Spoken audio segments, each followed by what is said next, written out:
Okay, last week I talked about my rifle setup, so this week we're gonna go over my bow setup. I was actually gonna do this earlier, but I was waiting for something in the mail, but it's pretty fun. Let me show you real quick. Right here, this is the new dialed proof sight. Super stoked about this. So I've been shooting the dialed sights for about 2 years now, I think. So this is the old Arxos that I was shooting. Um, Loved it, actually. I shot it for 2 years, like I said, and I really liked it. And then I literally today got this sight in the mail. This is the new proof sight. So handful of improvements. It's quite a bit lighter. There's some more features on it that I like, and I did get the 5-pin horizontal mag. So I've got 5 horizontal pins in here that I can adjust individually, which I really like over the single post with 3 pins in it that aren't adjustable, because I pretty much just ended up using it as like a single pin sight and adjusting the dial accordingly. It worked, but it wasn't really everything I wanted.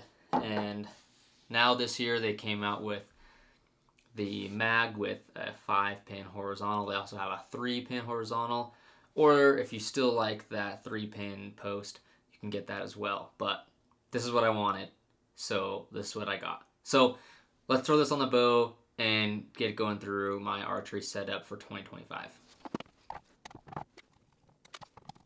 Okay, here is the full setup of the bow. So this is a Matthews Phase 4. I've had this bow for, oh man, I think it's like 2 years, almost exactly now. I got this bow 2 years ago.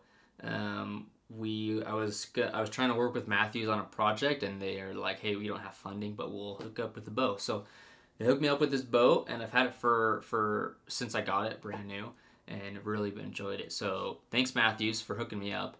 I haven't worked with them like really since then very much, but I should reach out to them and get that relationship going a little bit better. But this is my Phase 4. I've got a handful of things on it that are different than stock, of course, but there's a handful of things that are stock. So we're going to start top to bottom, and we're going to talk arrows very last, because arrows is a totally different kind of setup than what the bow is. So all the strings on this bow are stock strings. They've held up very well. I mean, I shoot this bow every day. I've shot it every day for the last 3 or 4 months, and the strings are still holding strong. I've gone through a couple D-loops with it, but they still work really good. I make sure to keep them waxed and everything, and haven't had any issues. I'm sure eventually I'll have to replace them just with wear and tear as I shoot the bow, but so far so good.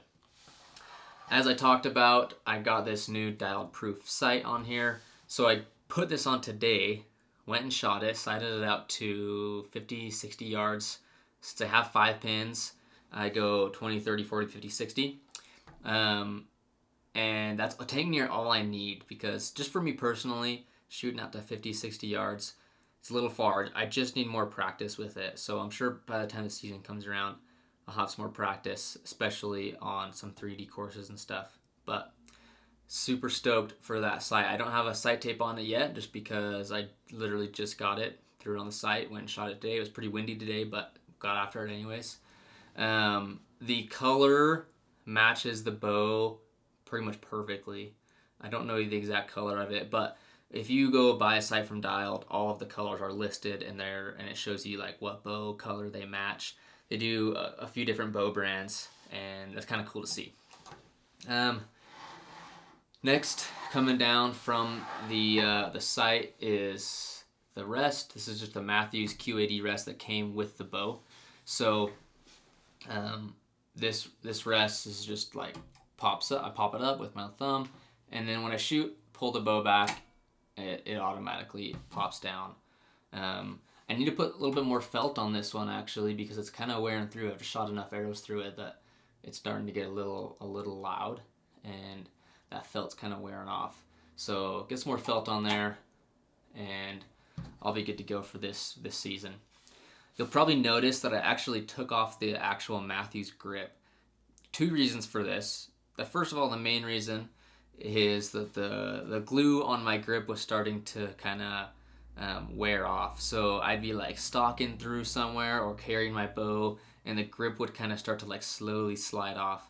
So I got to a point where I'm like, okay, I'm gonna try something new. I wanted to try something else. So I just took the grip off completely, went and bought some, I think this is baseball bat tape, but you can also use like tennis racket tape or whatever, something similar to that. And I wrapped it in baseball bat tape, and I actually really like it. It's a little bit slimmer fit. It still like has some like cushion and padding to it, but it's definitely a little bit more bare bones to the bow. And I like that feeling when I'm shooting my bow. I like it more than I liked the Matthews grip. Matthews does have some new grips this year they came out with that fit this bow and all the newer models, but I don't really have a point in upgrading to them because I actually really like this system I've got going on right now. Stabilizer on here is just the Matthews bridge lock stabilizer. I think this is a 12-inch, I think. If not, it's a little bit longer, but I really like it. I like especially that I can just collapse it in if I need to, or take it off totally, and it's really easy. I just undo the bolt. It's just a finger bolt right here. It slides in or out wherever I want to. I don't have it totally stuck out all the way. It's about maybe an inch backed into the bow, and that's how I just always have it set up. Just a little bit more room for hunting, because this is a hunting bow. I don't shoot this as a target bow, even though I do shoot targets every day. It's mainly set up for hunting. The quiver is just the Matthews quiver. I love how streamlined this quiver is. So you can really see that like it does not stick out from the bow at all. If you have ever had a chance to mess with any of the Matthews quivers, they're perfect. And then this one is the detachable one, so all I do is flip the lever and then it comes off just like that. So like I said, we're going to get into some arrow setup in just a second, but we'll finish up with the bow setup. At the bottom here, this is an AOT mount. So this is Advanced Outdoor Technology is what the company is, and they make these little mount systems that you can actually mount your releases to your bow. So it's got a little safety lever here, and then it's held in with magnets, and I can just pop off my release, and I've got my release ready to go. It magnets right back on there, and I can put that safety lever over, and it's not coming off. I just got this a couple weeks ago, so I'm excited to use this on some actual hunts. I've never lost a release, but I don't ever want to, so I'm very conscious about where I'm putting my release, and having it on the bow is just the best place to have it, because then it's always with your bow. So really stoked for that. You can mount this anywhere. You can mount it on the riser, like, or where your stabilizer comes out. I have it mounted where the bottom stabilizer would come out, because I don't have a bottom stabilizer on here, and it keeps it a little bit more out of the way. I found when I mounted it up here next to my front stabilizer, it kind of got in the way when I was carrying my bow in certain ways. So I tried to mount it down here, and it actually works really good. It's out of the way of my arrows, which is nice. I can still have a full quiver, and I can have my release right here, super handy. It's quiet when you want it to be, and then you've got it there.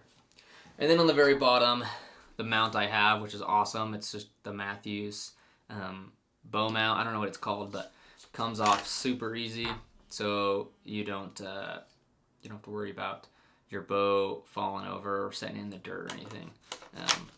Goes right on there, and you're good to go. Okay, now let's get into some arrow setup right now. Since I just got this new sight, I've thought about kind of switching the arrows up a little bit. The last arrows that I was shooting, which I only had 3 of left, because first of all, they're expensive and I didn't have very many to start with. And I hunted with these all of last year, shot them all of last year. And these are the Victory VAP TKOs. I've got them on a 3-fletch blazer vane, and they're just they're not a helical. They're kind of just more like a straight vane. I really like them, actually. These arrows have been awesome. Super durable. They have been just super great flying arrows. I've just liked how they shoot and everything. I'm not like an expert in arrows and archery in general, so I don't know that my opinion really stands up or matches anyone else's. So don't take my opinion as fact, but I liked them. I might keep shooting these. The other arrow that I have just a handful more of are these arrows. These are an older arrow company that I don't think is in business anymore, so which kind of sucks because I can't give a lot of information about them because I just don't know much about them. I have on this, I have a 4-fletch AAE fletches with a helical, and it's a right helical. Both of these I've got 100 grain tips on them with some inserts. Like I think this one's a 50 grain insert on the VAP TKOs. This one's probably about the same. So total arrow weight on these VAP TKOs is 430 grains.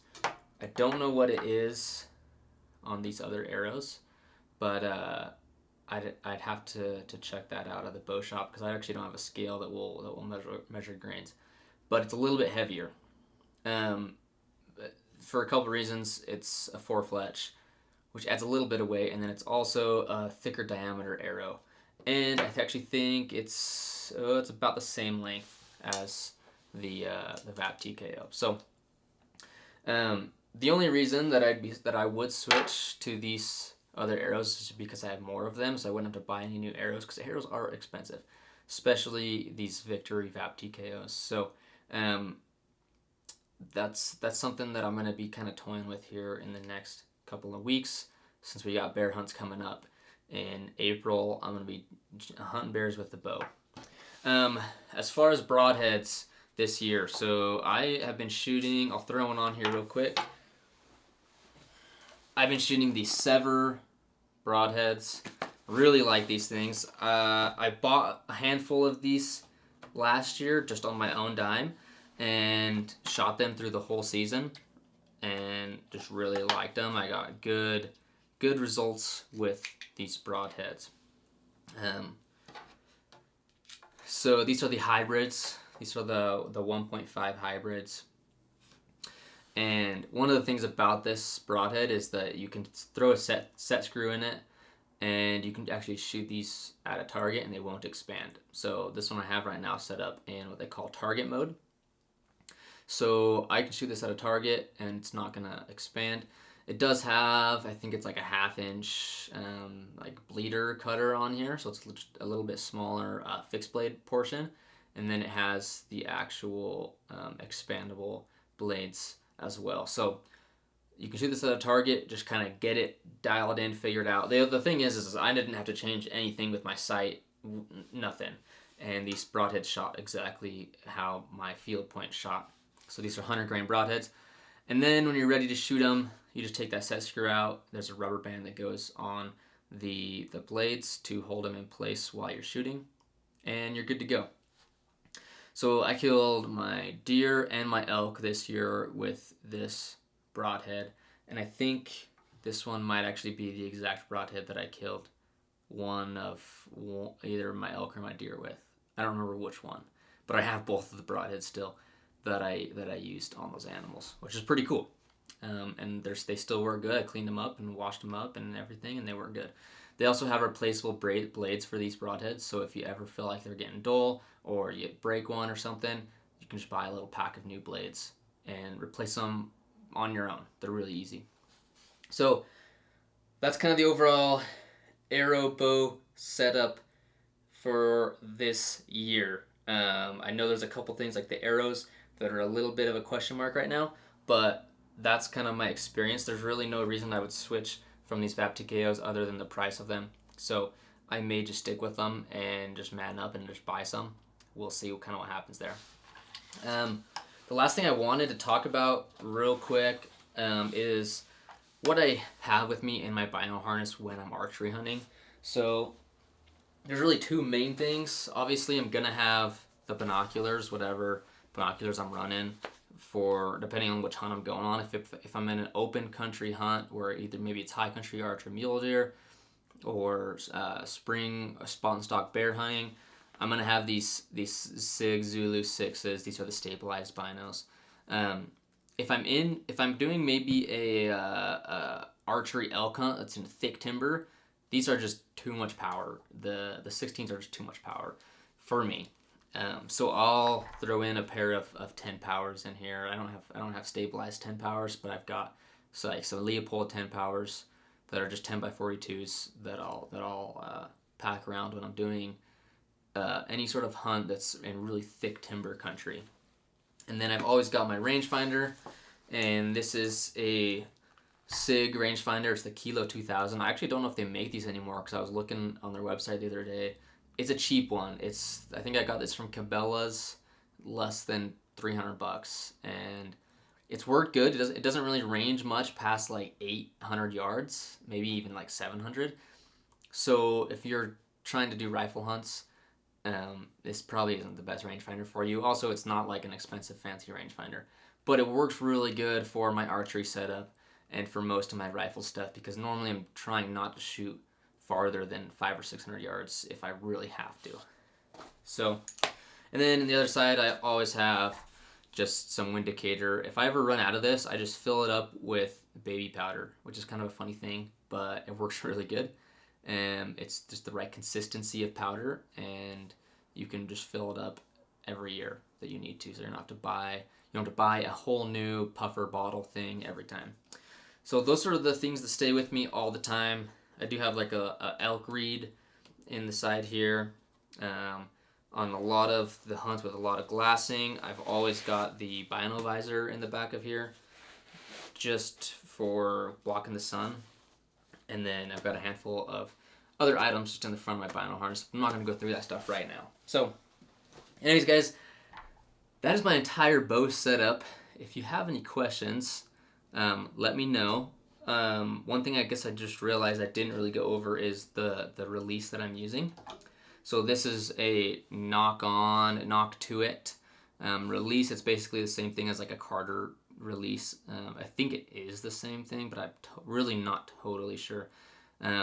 It's a 2-finger release. I really kind of wish I had a 3-finger release, but it works good. And I added some like little grip tape to the finger grips here, just to give some grip when I'm shooting my bow. So that's it. If you guys have any questions, drop them in the comments below. Let me know your bow setup, what you think is kind of the best setup in your opinion. And bows, I'm not offended if you're gonna put what you think is best. Bows are just kind of like that. Something will work. Like things work for everyone, and sometimes people get offended because people are using something that they don't think is the right thing to use. And quite frankly, it's just kind of how it goes. So let me know what you guys think. Thanks for watching. We'll see you guys next week.